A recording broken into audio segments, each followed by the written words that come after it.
아버지 하나님, 하나님의 말씀은 살았고 생명력이 있습니다.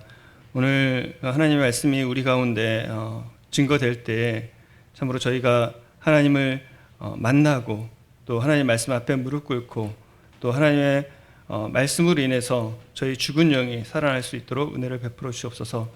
하나님의 말씀이 이 시간 정말 저희의 영혼을 소생시키시기를 간절히 기도를 드립니다. 이 시간을 주님께 온전히 의탁드리며 예수님의 이름으로 기도드렸습니다. 오늘은 창세기 15장 말씀을 함께 보도록 하겠습니다. 오늘 창세기 15장을 통해서 아브라함을 만나시고 또 아브라함에게 좋은 약속을 주신 그런 하나님이 여기 계신 우리 개개인의 하나님이 되기를 바라는 마음이 있습니다. 15장 1절부터 11절까지를 교독으로 읽도록 하겠습니다. 제가 먼저 읽으면 성도님들이 교독을 해주시기 바랍니다. 이후에 여호와의 말씀이 환상 중에 아브라함에게 임하여 이르시되 아브라함아 두려워하지 말라. 나는 내 방패요 너희 지극히 큰 상급이니라.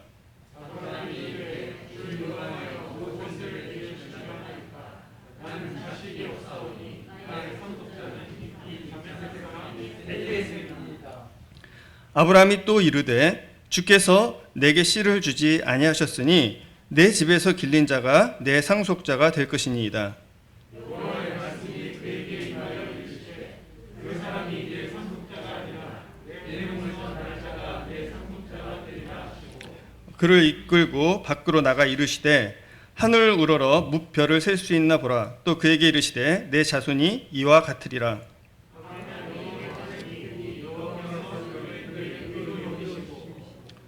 또 그에게 이르시되 나는 이 땅을 내게 주어 소유를 삼게 하려고 너를 갈대아인의 우르에서 이끌어낸 여호와니라.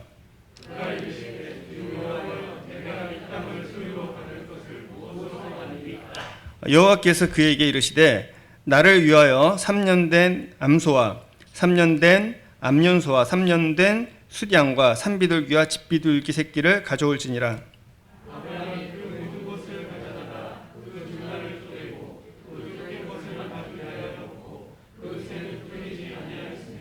네, 11절까지 제가 읽겠습니다. 솔개가 그 사체 위에 내릴 때에는 아브라함이 쫓았더라.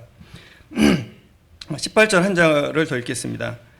그날에 여호와께서 아브라함과 더불어 언약을 세워 이르시되 내가 이 땅을 애굽 강에서부터 그 큰 강 유브라데까지 내 자손에게 주노니.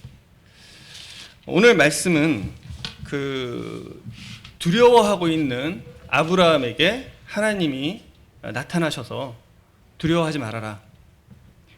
내가 너의 방패가 되겠다. 그리고 내가 너의 큰 상급이 될 것이다. 그러니까 두려워하지 말아라. 이렇게 말씀을 하셨을 때 아브라함은 묻습니다. 도대체 제게 주시려고 하는 것이 무엇입니까? 나는 자식이 없습니다. 내게 있는 것은 이 내가 종으로 데리고 있는 다메섹 엘리에셀만 있는데 이 사람이 내 상속자가 될 것입니다. 그러자 하나님께서는 아니다. 네가 잠깐 나와 함께 나가보자.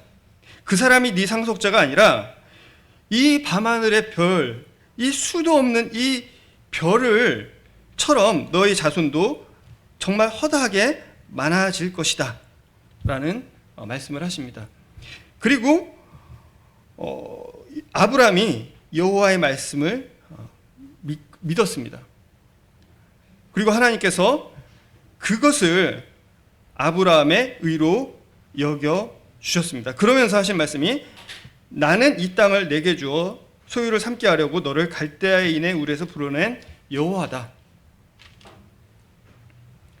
그러니까 아브라함이 다시 묻습니다.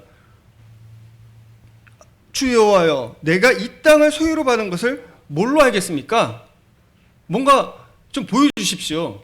그랬더니 하나님께서 그럼 내가 너랑 언약을 세우겠다. 그리고 이런 짐승들을 준비를 하고 가운데를 갈라라. 라고 해서 하나님께서 아브라함과 언약을 맺어주시는 장면이 이 15장에 나와 있습니다.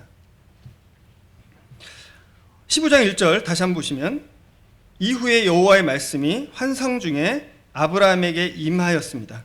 그리고 아브라함에게 이야기하셨습니다. 아브라함아, 두려워하지 말아라.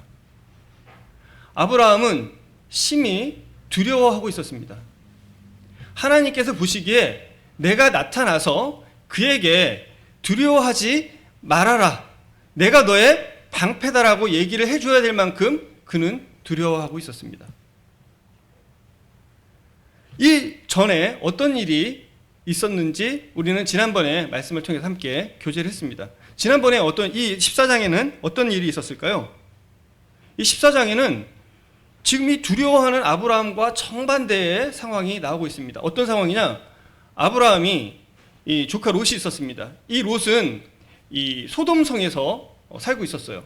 그런데 이 소돔성과 이 적대 관계에 있는 이 북방왕 그돌라움의 중심에 연합군이 내려와서 소돔왕의 연합군과 전쟁이 일어났습니다.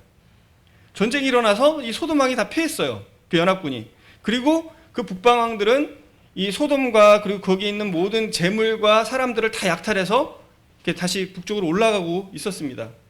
그런데 그 소식을 들은 아브라함은 급하게 자기 집에서 길리온 318명의 용사들과 자기가 동맹을 맺은 사람들을 데리고 급하게 그 북방왕들을 쫓아가서 습격을 하고 그리고 그 조카 롯을 구해서 데려오게 됩니다. 이 조카 롯을 구해서 데려왔을 때 이 소돔 그 사회 골짜기에 소돔왕과 그 살렘왕이 나와서 아브라함을 맞습니다. 아브라함은 소돔왕의 제안을 거절합니다. 재물은 가져가라, 사람만 내게 줘라. 소돔왕이 이렇게 제의를 했을 때 아니다, 나는 다 필요 없다. 내가 전쟁에 쓰는 꼭 필요 경비 빼고는 네가 다 가져가라. 나는 너 때문에 돈 10원이라도 내가 벌었다는 얘기를 듣고 싶지 않다. 살렘왕에게는 자기가 얻은 것의 10분의 1을 드립니다. 그러면서 아브라함은 알았어요. 지난번에도 얘기한 것처럼 지극히 높으신 하나님.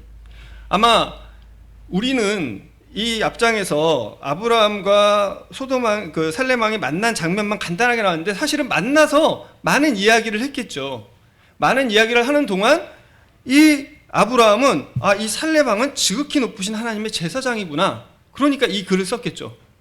그리고 본인도 처음으로 14장에 지극히 높으신 하나님이라는 표현을 씁니다. 그리고 그가 소돔왕에게 얘기할 때도 자기가 섬기는 이 하나님이 천지를 지으신 주제이시고 지극히 높으신 하나님이시다 라고 증거를 합니다. 우리가 나가서 저분은 내가 지금 믿고 있는 이 하나님이, 나를 지금까지 인도하신 하나님이 천지의 주제, 세상을 만드신, 창조하신 하나님이시고 지금도 이 세계의 역사를 이끌어 가시는 하나님이시고 그리고 영원하신 하나님이시다 라고 우리가 증거하는 것처럼 아브라함은 증거를 했습니다. 우리는 하나님이 누구인지 압니다. 이 자리에 계신 어쩌면 또 많은 분들은 계신 분들 중에는 하나님이 누구이신지 정확히 모르시는 분들도 분명히 있으실 것입니다. 어쩌면 이 자리에 계신 분들 중에 하나님이 정말 유일하신 하나님이시고 그분이 천지를 주관하시고 그분이 천지를 만드시고 나를 창조했단 말이야? 글쎄, 어떤 건 믿어지고 어떤 건 안 믿어진다. 이렇게 생각하는 분들도 분명히 있으실 것입니다. 그러나 분명한 것은 이 자리에 계신 하나님을 만나신 분들은 모두가 이 아브라함과 같은 고백을 할 것입니다. 하나님은 지존하신 하나님이시고 그리고 천지의 주관자이시다. 이런 간증을 하고 나서 아브라함이 15장에 가면 두려워합니다. 왜 두려워했을까요? 아브라함은 도대체 무엇 때문에 그렇게 승리를 얻고 돌아온 아브라함은 무엇 때문에 그렇게 하나님이 나타나셔서 그에게 두려워하지 말아라, 내가 너의 방패다라고 얘기해야 될 만큼 두려워하고 있었을 것일까요? 왜냐하면 아브라함은 아마 이 전후 운명을 보면 그가 전쟁에 나가 승리를 했지만 두려웠을 수 있습니다. 왜? 내가 승리를 하고 왔는데 북방왕들이 1대1로 정말 전면전을 붙은 게 아니잖아요. 다시 힘을 내서 내려온다면 어떻게 되겠어요? 북방왕 연합체와 그 소돔왕 그 근처에 있는 나라들이 힘을 합쳐도 못 이기는 나라를 이길 수 있겠습니까? 우리의 두려움은 어디에서 옵니까? 사람을 움직이는 가장 큰 에너지가 있습니다. 인간을 움직이는 가장 큰 에너지, 그것은 두려움입니다. 사람들은 이 두려움을 해결하기 위해서 정말로 많은 노력을 합니다. 어떤 두려움이 있을까요? 직장을 잃게 됐다. 직장을 잃게 되는 것은 무엇을 더 근원적인 두려움은 뭡니까? 내가 돈을 벌지 못하고, 돈을 벌지 못하면 먹을 수가 없고 살 수가 없고 살아갈 수가 없는 겁니다. 내가 맡은 프로젝트가 어떤 회사에서 맡은 프로젝트가 무산된다. 굉장히 두려움으로 다가옵니다. 내가 공부를 하고 있는데 시험을 못 본다. 굉장히 두려움으로 다가와요. 사람들은 이 두려움을 해결하기 위해서 굉장히 많은 노력과 열정을 쏟아붓습니다. 왜 그렇게 돈을 벌까요? 왜 우리는 노력을 할까요? 그것을 통해서 우리가 가진 이 불안함을 커버하고 싶기 때문입니다. 그 두려움 중에서 가장 큰 두려움은 무엇입니까? 바로 생명에 대한 두려움입니다.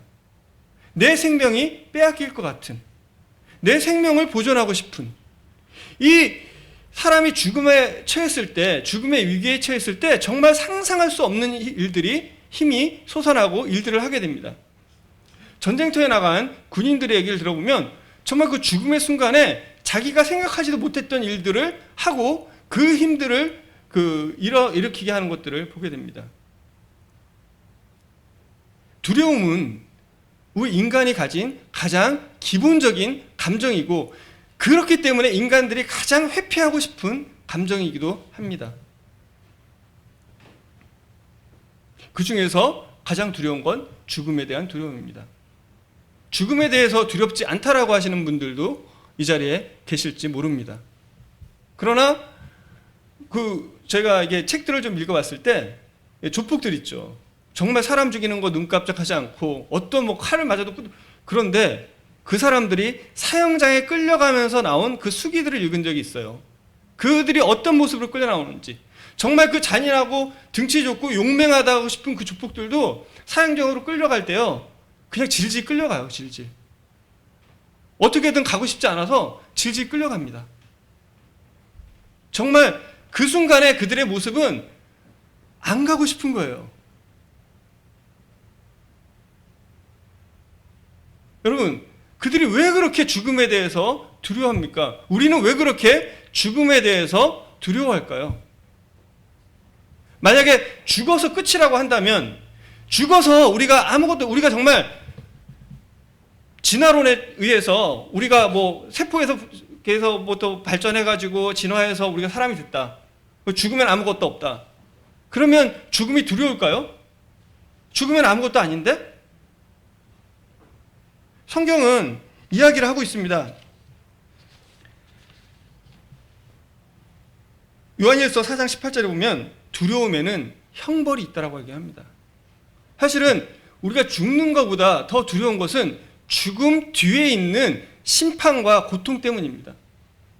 사람들은 하나님을 믿는 사람이든 믿지 않는 사람이든 누구나 그 죽음에 대한 공포와 그리고 심판에 대한 두려움을 가지고 있습니다. 다만 그것들을 깨닫지 못하고 생각하지 않고 살아가기 있기 때문에 그것이 지금 내게 중요하게 여겨지지 않는 것일 뿐입니다.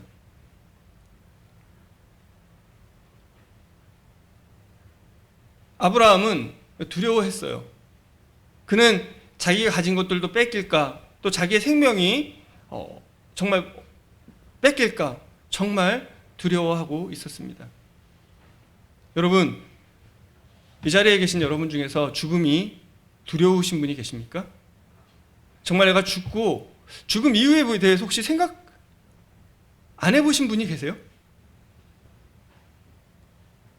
우리가 정말 인생이 길다라고 생각을 하죠.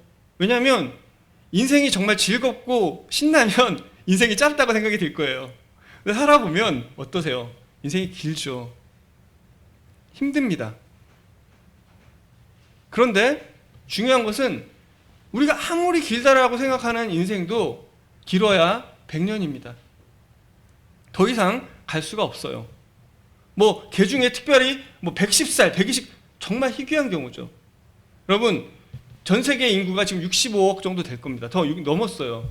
근데 분명한 사실은 100년 뒤면 이 자리에 그 누구도 남아있지 않습니다. 미국의 대통령도, 미국에서 세계에서 가장 잘 사는 사람도, 세계에서 가장 잔인한 조폭이라 할지라도, 마피아라고 할지라도, 아니면 가장 훌륭한 사람이라고 할지라도 100년 뒤에 이 자리에 남아있을 사람은 아무도 없습니다. 그들은 다 어디로 갈까요? 그들은 어디로 가 있을까요? 그들은 정말 자기의 이 생명에 대한 문제를 해결했을까요? 죽음에 대한 문제를, 이 두려움을 해결했을까요? 어쩌면 지금 내가 죽음에 대해 생각을 해보지 않으신 분들은 내가 이 자리에서 그런 걸 꼭 생각을 해야 되나? 라고 생각할지 모릅니다. 그러나 분명한 것은 죽음은 지금 내게 닥칠 일이라는 것입니다. 아브라함은 두려워했습니다.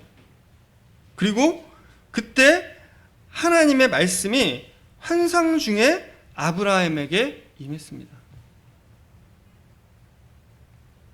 정말로 큰 은혜가 아브라함에게 임했습니다. 오늘 이 자리에 정말 하나님을 만나지 못한 분들이 계실 거예요. 그런 분들이 계시다면 하나님의 말씀이 정말 내 가슴을 치고 들어오는, 하나님의 능력이 내 중심을 뒤집어 놓는, 정말 내가 전혀 생각도 안 하고 이 자리에 왔을지라도 하나님이 정말 계시구나, 하나님께서 나에게 지금 말씀하시는구나, 하나님을 통해서 내가 이 내 생명과 영원한 문제를 해결할 수 있겠구나, 내가 진짜 하나님 한번 만나봐야겠다 라는 생각들을 하나님께서 주시기를, 하나님께서 아브라함에게 임하신 것처럼 하나님께서 오늘 이 자리에 있는 우리 개개인에게 그 말씀을 들려주시기를 바라는 마음이 있습니다. 하나님 말씀하십니다. 두려워하지 마라. 나는 내 방패고 너의 지킨 큰 상급이다. 하나님께서 여러분을 오늘 부르셨어요. 이 자리에 계신 모든 여러분들을 하나님 부르셨습니다. 왜 부르셨을까요? 왜 하나님을 믿고 하나님께 나오라고 지금 초청을 하셨을까요? 헌금 많이 하라고요? 교회 활동 열심히 하라고? 나한테 와서 제사를 지내달라고? 하나님이 뭔가 사람한테 바랄 게 있어서 사람을 불렀을까요? 다른 신들과 하나님은 정말 다른 부분이 있습니다. 뭐죠? 다른 모든 신들은 자기를 섬기면서 자기한테 뭔가를 가져오길 바랍니다. 그래서 그리스 신들, 다른 신들을 보면 가져와야 돼요. 거래예요. 계약적인 관계예요. 네가 나한테 잘하면 나도 너한테 잘할게. 네가 날 잘 못하면 난 너를 잘 대해줄 수 없어. 이런 관계입니다. 그런데 오늘 우리가 만나는 하나님은 전혀 그렇지 않습니다. 많은 사람들이 하나님에 대해서 오해하고 있습니다. 마치 하나님은 내가 하나님께 잘하면 하나님이 나한테 뭔가를 주시는, 마치 하나님께서 내가 하나님께 잘해야만이 하나님이 나를 구원해 주실 것 같은, 내가 교회를 열심히 다니고 내가 헌금을 하고 내가 하나님께 뭔가를 해야만 하나님께서 내게 복을 주실 것 같은 생각을 가지고 있습니다. 그러나 오늘 우리가 만나는 하나님은 전혀 그런 하나님이 아니십니다. 오늘은 하나님께서 아브라함에게 하신 말씀이 뭐죠? 두려워하지 말아라. 나는 너의 방패고 지극히 큰 상급이다. 여기에는 아무 조건이 없어요. 이 뒤에 아브라함이 불안하니까 나랑 약속을 맺어주세요, 뭔가 증거를 보여주세요 했을 때 그 약속을 보여주지만 그 일방적인 약속입니다. 예배 시간에 한 형제님께서 그 부분을 읽으시고 예배를 들으셨던 것을 기억합니다. 정말 아멘이 됐습니다.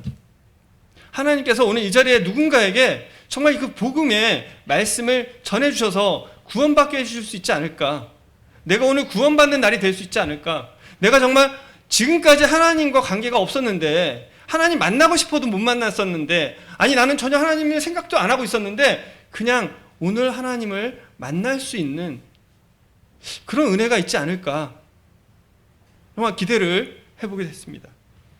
흘러가는 것처럼 하나님께서 말씀하신 건 난 너의 방패다. 너의 두려움을 해결해주고 너의 근원적인 문제를 내가 지켜주겠다. 그리고 나는 너의 큰 상급이다. 네가 나의 상급이 아니라 내가 너의 상급이다. 너에게 필요한 걸 내가 모든 것을 줄 수 있다. 그리고 내가 너를 구원할 뿐만이 아니라 너를 안전하게 할 뿐만이 아니라 내가 너를 영광스럽게 하고 영원히 빛나게 하겠다. 그 약속을 아무런 조건 없이 해주시는 겁니다. 이 아브라함이 묻습니다. 하나님, 도대체 그러면 내게 주시려고 하는 게 뭡니까? 이 아브라함이 얘기를 해요. 주 여호와여, 무엇을 내게 주려고 합니까? 이 아브라함이 많은 생각을 했겠죠. 정말로 내게 필요한 게 뭐지? 정말 내 인생에 가장 중요한 게 뭐지? 하나님께서 나한테 상급이라고 했는데 뭔가를 주신다고 했는데 내가 정말 하나님께 구해야 될 게 뭘까? 내가 더 안전해야 되니까 군대 한 3만 명 정도를 나한테 군대를 주라고 할까? 아니면 커다란 성을 좀 써서 안전하게 해달라고 해야 될까? 아니면 내가 이게 용병들을 사서 또 영원히 평안하게 살게 돈을 금광을 좀 나한테 달라고 할까? 수많은 것들을 요구를 할 수 있을 것입니다. 주님, 근데 정말 하나님이 나한테 주시려고 하는 게 뭘까? 궁금한 거예요. 도대체 하나님 정말 나한테 필요한 게 뭡니까?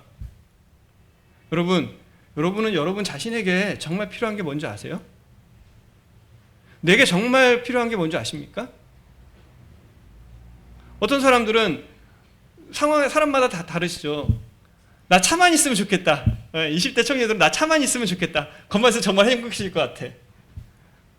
전 그런 생각이 있었거든요. 차가 있으니까 그렇게 행복하던가 잠깐 좋아요. 저 차를 처음 산 날은 차 안에 들어가서 막 잠도 자고 막 그랬습니다. 너무 좋아가지고.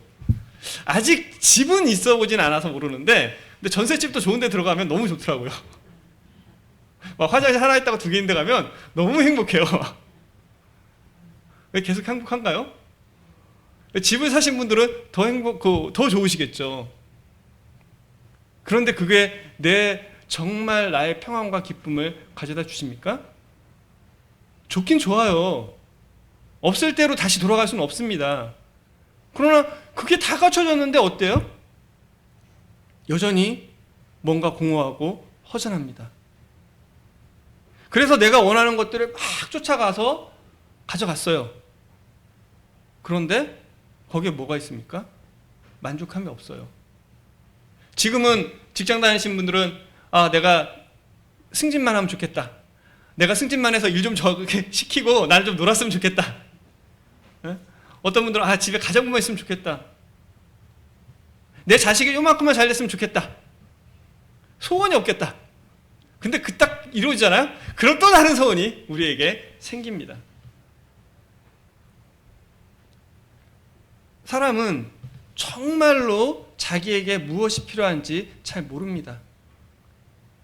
사람이 자기 자신을 자꾸 생각하다 보면 나도 내 자신을 잘 모르겠어.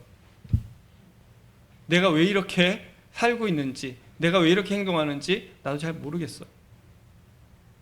왜요?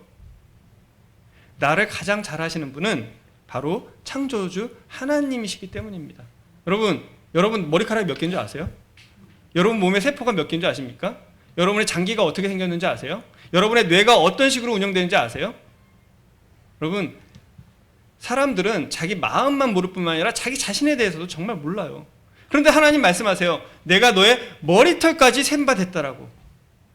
내가 너를 모태에서부터 창조했다고. 너의 중심부터 내가 너를 알았다고. 가장 너를 잘한다라고 하나님 말씀해 주십니다. 이 아브라함이 하나님을 부르는 표현이 주 여호와여 무엇을 내게 주시겠습니까? 이 주 여호와라는 표현을 씁니다. 이 주 여호와라는 표현은 이 15장에 이 성경에서 처음 나옵니다. 여기서 주라는 표현은 뭐냐면 히브리어로는 아도나이라는 표현이에요. 아도나이라는 것은 심판하다, 통치하다, 그러니까 주권자, 왕 그런 뜻입니다. 그러니까 아브라함이 처음으로 하나님께 아도나이여, 이 아도나이라는 표현은요, 이제 신약 성경은 헬라어로 쓰여졌거든요. 거기에는 퀴리오스라고 해서 주님, 그러니까 똑같이 주예요. 아도나이와 퀴리오스는 같은 단어인데, 이 퀴리오스라는 단어는 신약에서 예수님에 대해서 얘기할 때 퀴리오스라는 단어를 씁니다. 예수님은 주님이시다라고 했을 때 이 주님은 예수님께서 왕이시고 통치하시는 분이고 심판하시는 하나님이라는 의미가 그 안에 담겨 있습니다. 이 단어를, 아도나이라는 단어를 통치하시고 완전하게 하시는 하나님, 이 말은 뭐냐면 하나님이 왕이시니까 정말 이 왕이신, 그리고 영원하신 하나님께서 정말 내게 주고 싶어 하시는 것이 무엇입니까? 라는 뜻입니다. 여러분, 이 자리에 혹시 하나님께서 창조주라는 것을 못 믿는 분이 계신가요? 하나님께서 이 세상을 창조한 것이 아니라 우연히 생겼다라고 생각하는 분이 계신가요? 그것이 과학적이고 합리적이라고 생각하시는 분이 계신가요? 그렇다면 그분들에게는 지금 이 말이 전혀 낯설게 들려질 것입니다.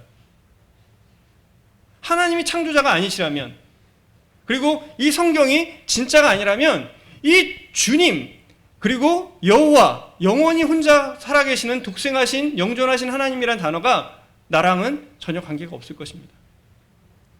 여러분들께서 하나님이 없다라고 생각하시는, 아니 이 하나님께서 세상을 창조하지 않았다라고 생각하는 그 근거는 무엇입니까? 진화론입니까? 우리가 생각하는 것처럼, 여러분들이 우리가 배운 것처럼 뭐 갑자기 세포 하나가 생겨서 그 세포에서부터 지금 우리가 진화됐다라고 생각하시는 분이 계십니까? 저는 한때 설계하는 툴을 팔았습니다. 엔지니어링 회사에 있었어요. 엔지니어링 회사에서 하는 설계하는 툴이에요. 사람이 뭔가 만들기 위해서는요, 세 가지가 필요합니다. 첫 번째는요, 설계도가 필요해요. 설계도가 있어야 돼요. 여러분, 여기 있는 마이크 하나를 만들고 이거 하나 만들려면요, 설계도가 있어야 돼요. 그려진 설계도가 아니라도 내 머릿속에 구상이 돼 있어야 됩니다. 두 번째, 뭐가 필요하죠? 뭐가 필요합니까? 재료가 필요해요. 재료가 없이는 만들 수가 없습니다. 여러분, 사람들이 만든 모든 것은 다 재료를 어디서 구해온 거예요. 그리고 세 번째, 뭐가 필요하죠? 에너지가 필요합니다. 에너지. 그거를 조립하고 만들고 이런 에너지가 필요해요. 그리고 이 에너지는 그것을 유지시키는 데도 필요해요. 한 번 전기 계속 가지 않습니다. 세상에 영원한 건 없어요. 에너지가 계속 투입이 돼야만 돼요. 그래야 뭔가 만들어져서 이루어집니다. 여러분, 나중에 뭐 유튜브 같은 데 가서 보세요. 지구 운하계가 어떻게 움직이는지. 우리는 지금까지 뭐 지구가 있고 수금주와 목토선 쪽이 있고 이렇게 옆으로 돌아간다고 생각하죠? 아닙니다. 그거 보시면요, 이 태양을 중심으로 그 삥삥삥 돌면서 굉장히 빠른 속도로 또 진행하고 있어요. 여러분, 제가 여기서 구슬 하나 이렇게 던져도, 구슬 몇 개 동전 막 던져도 어떻게 돼요? 막 흩어져요. 그런데 그 속도로 가면서 이 지구가, 이 우주가 한치의 흐트러짐도 없이 몇천 년 동안을, 몇만 년 동안을 이렇게 운행하고 있다는 거예요. 그냥 됐을까요? 빅뱅 이론처럼 얘기하죠. 뻥 터졌는데 이렇게 됐다. 여러분, 그러면 뻥튀기 장소 뻥 터져가지고 우주가 생긴 거 보셨어요? 제가 좀 별로 안 웃기죠? 예. 네, 하여튼 그렇습니다. 안 웃길 텐데, 뭐 웃긴다고 좀 봐주시고. 어쨌든, 우연히 생겨서 뭔가 이렇게 이루어졌다? 그럼, 빅뱅이 터지려고 해도요, 그 제일 원인, 그 빅뱅 안에 그럼 이 우주의 모든 게 이미 들어있어야 되는 얘기예요. 그렇지 않나요? 제일 원인은 있어야 됩니다. 여러분, 혹시 이 자리에 내가 하나님 잘 있는지 모르겠다. 하나님 계십니다. 이 우주를 돌아보시고, 여러분 회사에서 뭔가 제가 오늘 어제 뭐 IT 회사에 계신 분 잠깐 나눠서 얘기했는데, 그분 회사에서 어떤 프로그램 만들려고 하는데, 그럼 그냥 제가 점심 먹고 오면 자절로 되지 않을까요? 바로 잘립니다. 뭔가 진짜 밤새고 했는데 오류가 나요. 막 했는데 갑자기 옆에서 그러면 순간 가슴이 덜컥거립니다. 왜? 오류가 났나? 그렇게 계획을 하고 열심히 준비를 해도 오류가 납니다. 그런데 이 세상은, 우리가 살고 있는 이 세상은 정말 정확한 중력값과 정확한 이 우주의 법칙으로 인해서 지금도 빙글빙글 돌아가면서 움직이고 있는 거예요. 이게 그냥 생겼다라고 믿는다면 저는 그냥 믿으라고 하겠어요. 어떤 게 더 어리석을까요? 한번 생각을 해보세요. 저는 하나님을 무조건 계시다라고 믿으라고 여러분들한테 얘기를 하지 않습니다. 그러나 분명한 것은 하나님이 진짜 계시다면, 그리고 하나님께서 정말 성경을 세상을 창조하셨다면, 그렇다면 그 하나님이 나도 창조를 하셨다는 것입니다. 그리고 그 하나님이 나에 대해서 가장 잘 알고 계시다는 거예요. 히브리서 4장에 집마다 지은이가 있으니 만물을 창조하신 이는 여호와라고 말씀하셨습니다. 하나님 창조하셨어요. 그리고 창조해 나를 더 잘하세요. 근데 중요한 건 뭐냐? 그 하나님께서 정말 창조하셨고 이 성경이 사실이라고 하면 이 성경의 말들도 사실일 것입니다. 여러분, 이 성경에 10,000가지 얘기가 있다고 쳐요. 10,000가지 얘기가 있습니다. 그런데 그 중에 하나가 거짓입니다. 그러면 성경은 진짜일까요? 거짓일까요? 성경은 거짓말입니다. 여러분들이 보는 책들이 있어요. 교재들이 있습니다. 서울대 쓴 교재도 있고 교재. 근데 그 교재 중에서 거짓말이 잘못된 것들이 한두 개 있어요. 그렇다면 그 교재는 거짓말입니까? 아니에요. 사람이 쓰는 책에는 개정 증거판이 있습니다. 그런데 성경은 지금까지 개정 증거판이 나온 적이 없습니다. 어려서부터 교회에 나오시고 또 교회에 나오고 하나님 말씀을 많이 들은 우리 교회에 청년들, 학생들이 있을 거예요. 정말 두려워하세요. 여러분들이 지금 아무렇지도 않게 살아가고 있잖아요. 어쩌면 여러분들 지금 구원받지 않고 교회 와서 적응도 잘 안 되고 교회 오니까 재미도 없고 그리고 교회 와도 반겨주는 것 같지도 않고 그래서 밖에 나갔더니 이제 고등학교를 졸업하고 대학으로 나가고 사회를 나갔더니 너무 좋은 게 많네? 남자친구도 있고 여자친구도 있고 또 먹고 싶은 것도 마음대로 먹고 즐길 수 있는 것도 너무 많고 친구들도 더 좋아. 교회 성도들보다 나를 더 잘 이해해줘. 야, 진짜 좋구나. 좋습니다. 그런데요, 여러분, 그것이 여러분들을 영원히 행복하게 해줄까요? 여러분이 들었던 말씀 기억하시나요? 한 번 죽는 것은 사람에게 정한 것입니다. 그리고 그 이후에는 심판이 있습니다. 어쩌면 여러분들이 그 사실을 잊고 살아가기 때문에 세상에서 즐겁고 또 편안하게 지낼지 모릅니다. 그러나 오늘 우리가 본 것처럼 주님, 여호와라는 이름은 스스로 계신 자, 영원히 거하시는 분이거든요. 그 안에 창조하신 하나님이라는 의미가 들어 있습니다. 그 창조하신 하나님이 정말로 계시다면, 그리고 이 성경의 내용들이 정말로 사실이라면 여러분은 더 이상 기뻐할 수 없을 것입니다. 왜? 여러분은 오히려 두려워해야 될 거예요. 왜? 내 생명이 이제 지옥으로 갈지 모르니까. 심판 앞에 있기 때문에. 한 번 죽는 건 사람에게 정하신 것이 그 후에는 심판이 있다라는 하나님의 말씀을 내가 알고 있기 때문에. 모르고 있어도 두려운데 알고 있다면 더 두렵지 않으시겠어요? 아브라함은 자기의 목숨이 뺏길까 봐도 두려워했습니다. 자기에게 있는 것들이 뺏길까 봐 두려워했어요. 근데 제가 볼 땐 그 두려움보다 하나님의 음성이 내게 들렸을 때, 그리고 하나님께서 내게 나타났을 때 더 두려웠을 거예요. 왠지 아십니까? 여러분, 하나님께서는요, 예레미야 17장을 통해서 이렇게 말씀하셨어요. 만물보다 거짓되고 부패한 것은 사람의 마음이라. 누가 능히 이를 알려마는 나 여호와는 심장을 살피고 폐부를 시험한다라고 하셨어요. 어쩌면 아브라함이 하나님을 만나기 전에, 그리고 하나님 앞에 있기 전에는 사람들 앞에서 존경받고 또 인정받는 지도자요, 훌륭한 남편이고 가장이요, 한 사회의 훌륭한 구성원이었을 수도 있습니다. 그런데 그가 하나님 앞에 나타났을 때, 하나님의 눈이 나를 보고 있다라고 생각했을 때 저는 두려웠을 것 같아요. 아브라함이 하나님의 지금까지 적들이 나를 죽일까봐 두려웠었는데 하나님의 음성을 듣는 순간 아브라함이 더 두려웠을 수도 있을 것입니다. 왜? 내 중심을 보니까. 내 중심에 뭐가 있나요? 여러분, 여러분의 중심에 뭐가 있어요? 여러분의 중심에 선이 있습니까? 여러분의 중심에 아름다운 것들이 있어요? 물론 선이 있고 아름다운 것도 있습니다. 그러나 여러분의 중심에 뭐가 있습니까? 죄가 있잖아요. 어떤 죄가 있나요? 말할 수 없이 추악한 죄들이 여러분 중심에 있지 않습니까? 얼마 전이 아니죠. 요즘 일입니다. 요즘 여러분 다 아실 거예요. 모르시는 분도 계실 수 있죠. 법무부 차관 얘기입니다. 법무부 차관.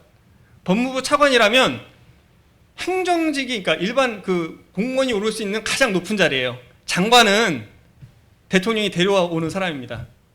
근데 차관은 그 일에 정통하고 정말 잔뼈가 굵고 그곳에서 최고인 사람이 차관이 되는 거예요. 그러니까 법무부면 법무부의 바닥부터 쭉 올라가신 분이 차관이 되는 겁니다. 법의 차관. 어떤 사람이 되어야겠습니까? 법을 잘 알겠죠. 법을 준수 잘하고 또 그 법을 운영해 가야 되는 사람이지 않습니까? 저는 그분이 저보다 못되고 나쁘다라고 생각하지 않아요. 훌륭하실 거예요. 분명히 그분이 정의로운 일도 많이 하셨을 거고요. 우리나라 법 운영에 있어서 족적을 많이 남기셨을 거예요. 그렇지 않으면 그 자리에 갈 수가 없습니다. 야합하고 이것만 해서 갈 수 없어요. 차관 자리는요, 실력이 없으면 갈 수 없습니다. 왜냐하면 저도 중앙부처에 가봤는데 날고 계시는 분들이 많아요. 그냥 대충 해서 절대 그 자리에 갈 수 없습니다. 정말 똑똑하고 열심히 하시고 훌륭한 일 많이 하셨을 거예요. 그런데 그분이 왜 낙마했을까요? 그 카메라. 그 뭐라고 그러죠? 그 앞에 갑자기 생각이 안 나요. 그 차에 있는 그 CCTV인가 하여튼 그거 있잖아요. 죄송해요. 저 갑자기 기억이 안 나네요. 블랙박스. 네. 고맙습니다. 블랙박스. 그것 때문에 그분이 물러났어요. 그거 나오기 전에는요, 막 여러 가지 얘기를 했어요. 그거 왜 그랬을까요? 본인이 알고 있었는데 무서운 거예요. 왜? 자기 하나 하는 건 좋은데 자기가 그렇게 함으로써 자기 해준 임용권자 대통령 얼마나 많은 사람들이, 아마 저는 그렇게 생각합니다. 그분이 그냥 자기 혼자서 당할 거면 그냥 했을 거예요. 잘못했다. 근데 그러기 어려웠을 거예요. 왜?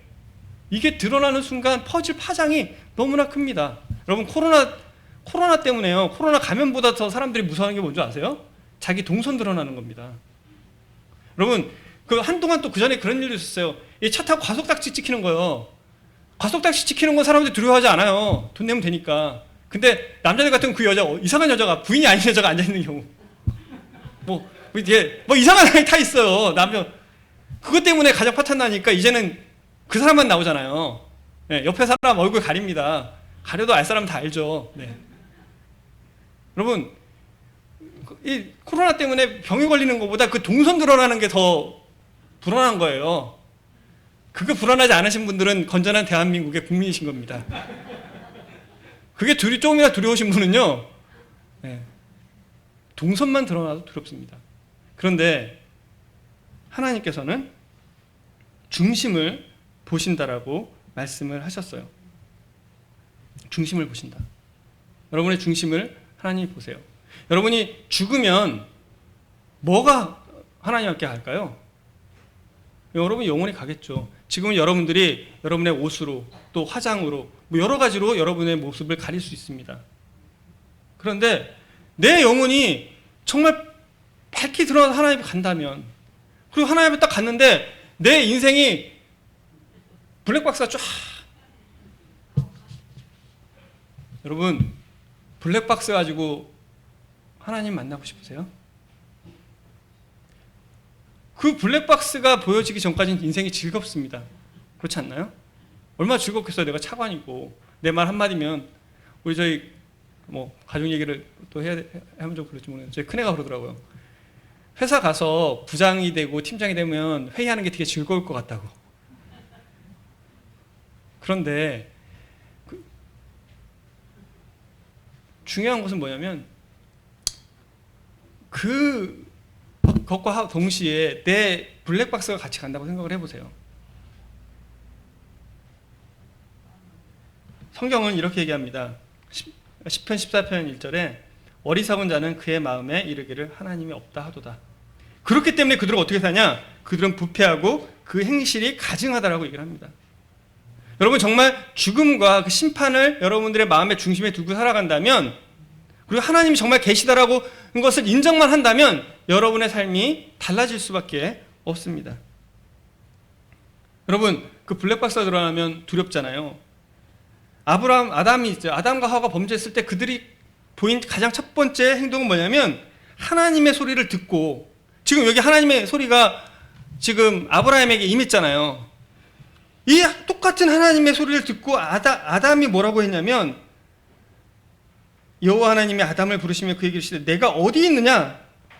내가 동산에서 하나님의 소리를 듣고 내가 벗었으므로 두려워하여. 내가 하나님 목소리 들으니까요 도망갑니다. 여러분 정말 두려워할 자가 누군지 아십니까? 여러분의 상관도 부모도 조폭도 아니에요. 누구를 정말 두려워해야 됩니까? 누가복음 12장에 보면 이렇게 말씀하고 계세요. 내가 내 친구 너희에게 말한다. 내가 내 친구인 너희에게 얘기한다. 몸을 죽이고 그 후에는 능히 더 못하는 자들을 두려워하지 말아라. 사람을 두려워하지 마라. 여러분 가장 무서운 건 귀신이라고요? 아니에요. 사람이 더 무섭다고 합니다. 경험해 본 사람들은요 귀신보다 사람이 더 무섭대요. 정말 얼마나 끔찍한 일들이 많이 벌어지고 있습니까? 그런데 하나님 말씀하세요. 몸을 죽이고 그 후에 능히 더 못하는 자들을 두려워하지 말라. 지금 아브라함에게도 똑같은 얘기를 하신 거예요. 너 생명 뺏으러 오는 자들 두려워하지 마라. 뭘 두려워해라? 죽음을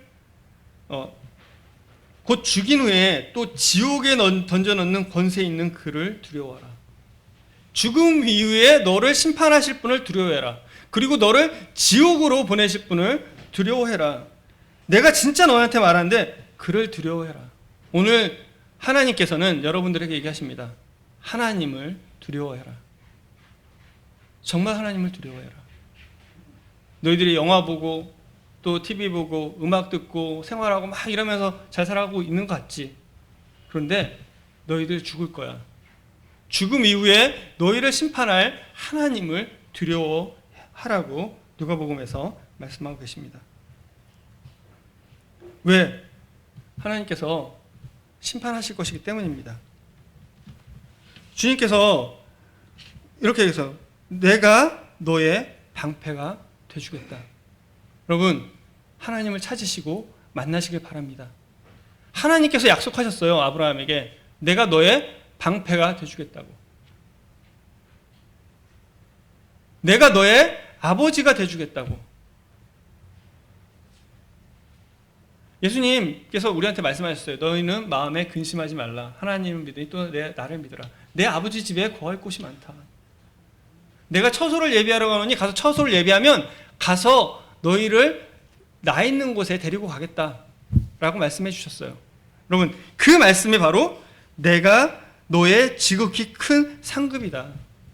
하나님께서는요 여러분이 하나님을 찾잖아요. 하나님을 정말 간구하고 하나님을 알게 되면 하나님은 여러분의 보호자가 되시고 방패가 되시고 그리고 여러분의 아버지가 되시고 여러분의 구원자가 되십니다.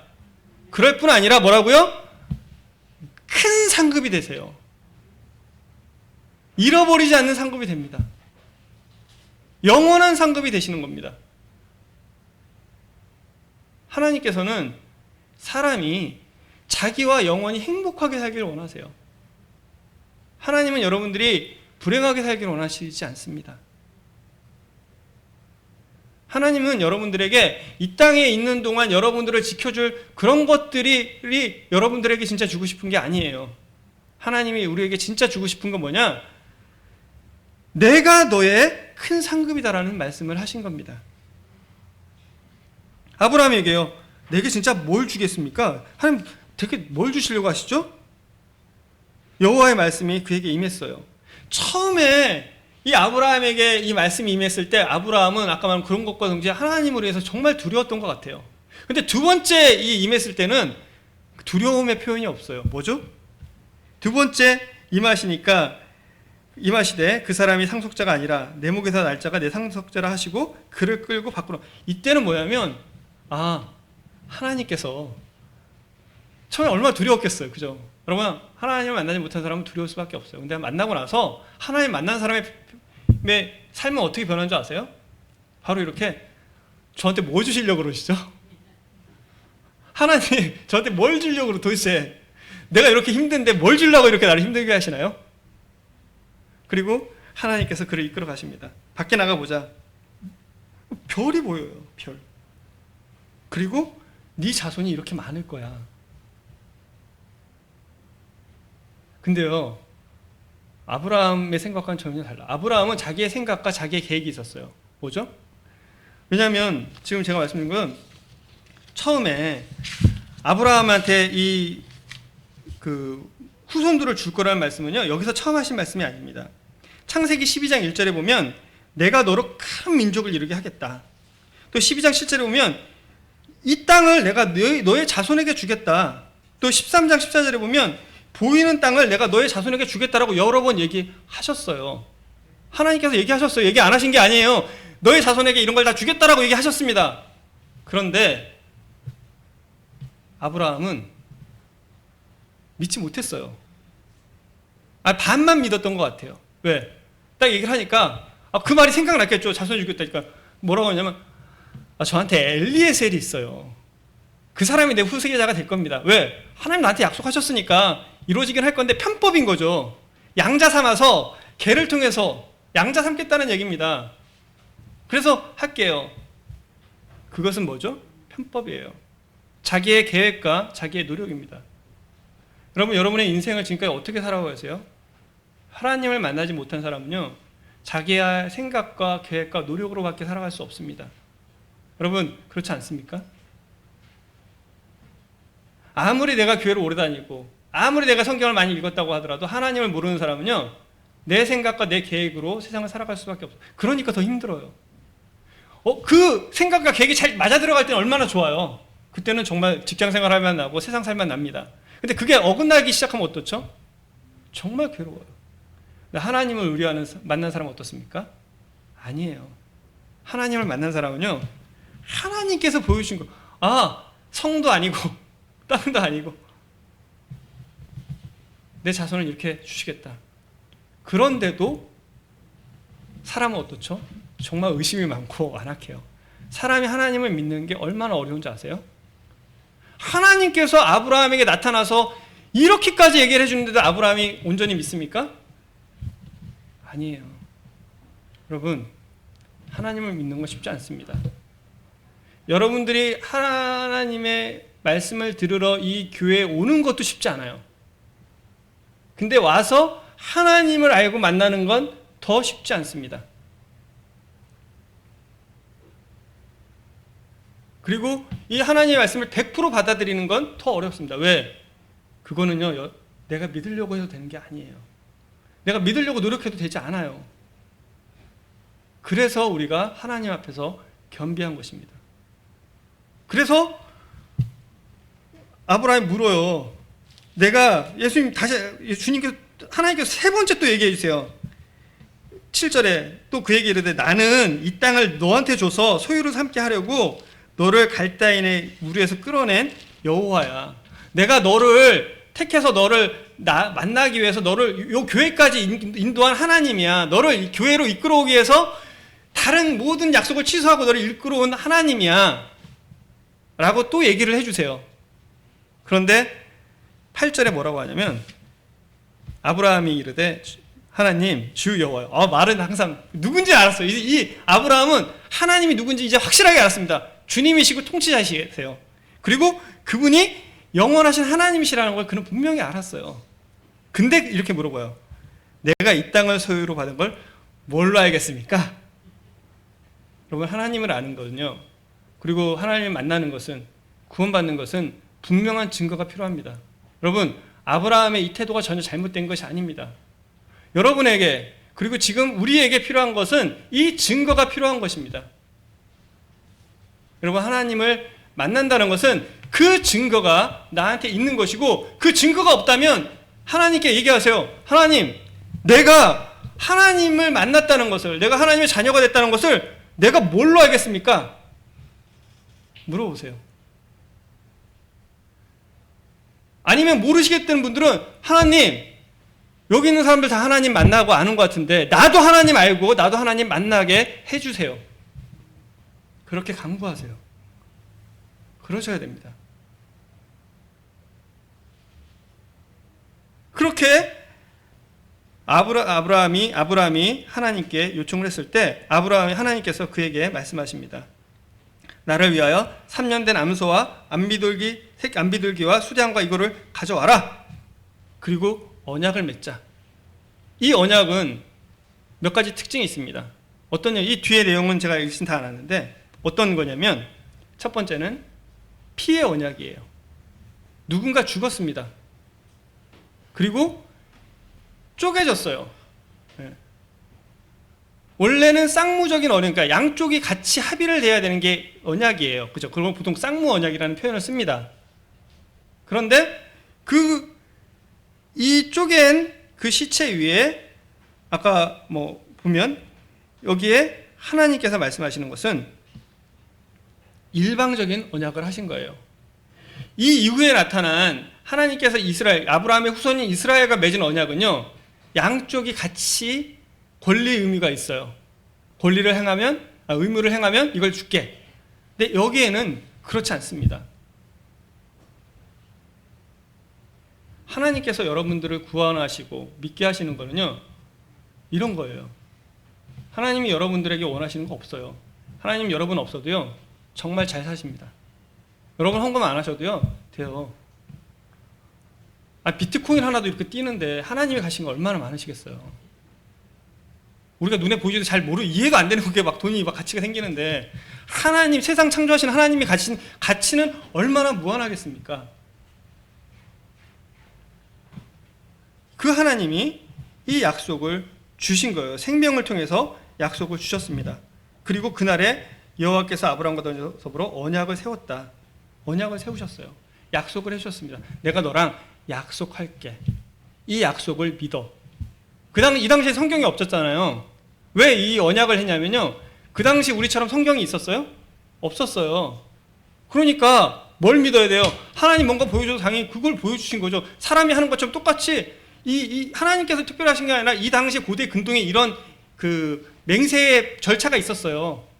그래서 하나님께서는 그래? 그럼 내가 네 수준에 맞춰서 그 약속을 해줄게.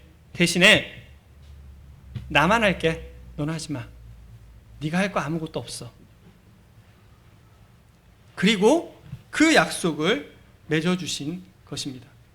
그 언약이 얼마나 좋고, 아브라함이 이 언약이 얼마나 좋고 정말 감격스러울까요? 그런데 여러분, 우리한테는 뭐가 필요할까요? 여러분도 이런 약속을 받고 싶지 않으세요? 이런 약속이 여러분에게도 있으면 좋지 않으시겠어요? 히브리서를 우리 좀 같이 보도록 하겠습니다. 히브리서 5장을 보겠습니다.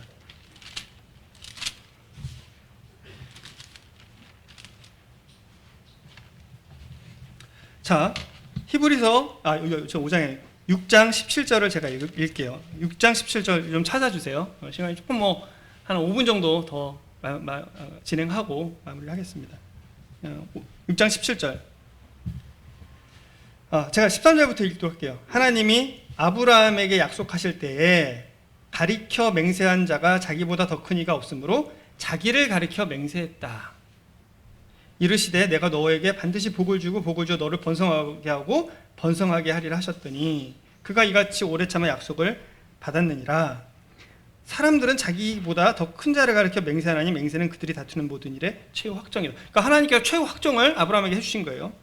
그리고 하나님은 약속을 기업으로 받는 자들에게 그 뜻이 변하지 아니함을 충분히 나타내려고 그 일을 맹세로 보증하셨다.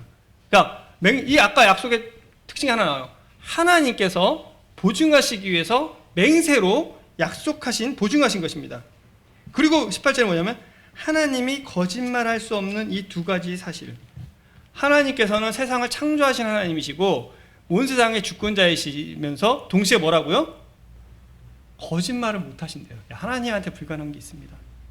그렇기 때문에 이걸로 말미암아 우리가 큰 소망을 얻을, 하나님의 약속은 절대로 변경되지 않는구나.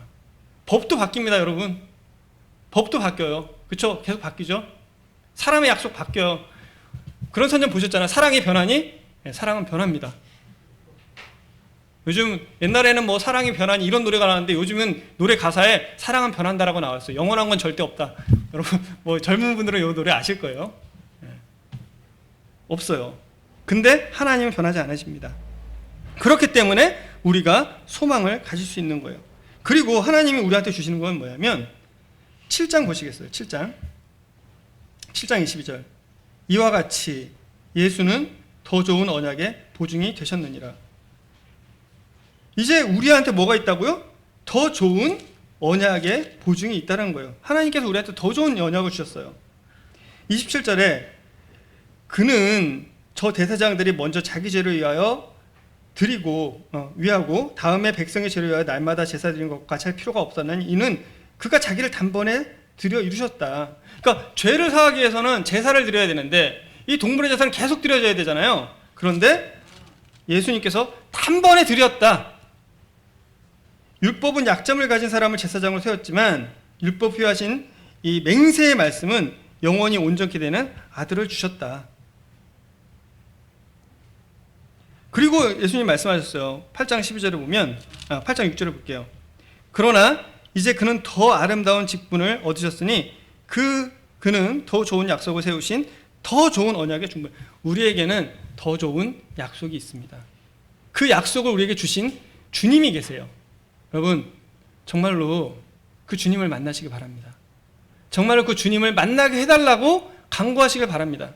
여러분들이 먼저 하나님께 나가서 무릎 꿇고 하나님 저를 만나게 해주시고 이 말씀을 믿어지게 해주시고 제가 진짜 모르고 있다면 하나님 저한테도 환상 중에 임하셔서 아브라함에게 말씀하신 것처럼 이 성경이 이 말씀이 믿어지게 해달라고 하나님께 간구하십시오. 하나님 또 약속하셨어요. 8장 12절에 내가 너의 불의를 긍휼히 여기고 너의 죄를 다시 기억하지 않겠다라고 말씀하셨습니다. 그리고 새 언약이라고 말씀하셨어요. 우리에게는 아브라함의 언약이 아닌 주님을 통해서 이루어진 새 언약이 주어졌어요. 이 언약은 그것과 비교할 수 없는 내가 너의 불의를 긍휼히 여기고 내가 너의 죄를 다시 기억하지 않겠다라는 약속입니다. 9장 12절에 계속 히브리서입니다. 염소와 송아지의 피로 하지 아니하고 오직 자기의 피로 영원한 속죄를 이루사 단번에 성소에 들어가신 이 약속을 주신 주님이 우리에게 계십니다. 그런데 이 약속은 그냥 된 것이 아니라 히브리서 9장 27절에 보면 율법을 따라 거의 모든 물건이 피로써 정결하게 하느니 피 흘림이 없은즉 죄사함이 없다라고 하셨어요. 9장 27절 보면 한 번 죽는 것은 사람에게 정하신 것입니다. 그 후에는 심판이 있습니다. 여러분이 인정하든 인정하지 않든 심판이 있습니다. 이와 같이 정말 이것만 보면 우리에게 두렵고 떨리는 말씀이고 슬픈 말씀이지만 그러나 28절이 저에게 있어요. 이와 같이 그리스도도 많은 사람의 나의 죄를 담당하려고 주님께서 나의 죄를 담당하려고 단번에 그 십자가에 달리셨어요. 여러분 교회 가면 왜 십자가가 있죠? 그 주님이 우리한테 있다는 것을 날마다 우리로 보게 하는 것입니다. 그것을 십자가를 섬기고 십자가에 뭔가 능력이 있다라고 생각하는 건 잘못이지만 그러나 그 십자가를 통해서 주님께서 우리에게 이루신 것을 믿는 것은 너무나 필요하고 너무나 중요하고 너무나 좋은 것입니다. 이와 같이 그리스도도 내 죄를 담당하려고 단번에 그 십자가에서 들이신 바 되었고 구원에 이르게 하기 위해서 죄와 상관없이 자기를 바라는 여러분들에게 그리고 저에게 두 번째 나타나실 것입니다. 이 하나님을 여러분들이 믿고 또 만나시기를 간절히 바라는 마음이 있습니다. 기도하고 마치겠습니다.